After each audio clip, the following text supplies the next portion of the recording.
কুয়াশা ঢাকা এক বন, শুকনো গাছ, কোনো পাখির আওয়াজ নেই, আকাশ ম্লান।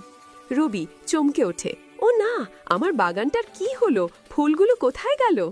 সে মাটিতে হাত দিয়ে শুকনো পাপড়ি তুলে নেয়। রবি, না, আমি সূর্যের আলো ফিরিয়ে আনব। সে ব্যাকপ্যাক পরে যাত্রা শুরু করে। বনের মাঝখানে রঙিন আলো ঝলকায়। এক প্রজাপতি উড়ে এসে রবির সামনে বসে। তুমি কি সূর্যের আলো খুঁজছ?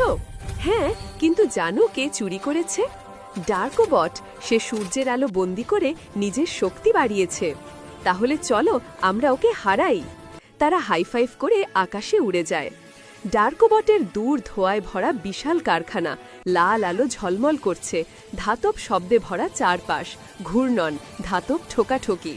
ওপর থেকে দৃশ্য, তারপর রবি ও বেল্লার ক্লোজ আপ। ফিসফিস করে, ওই দেখ, আলোটা ওখানে। আমি আমার চুম্বক হাত দিয়ে টেনে আনব।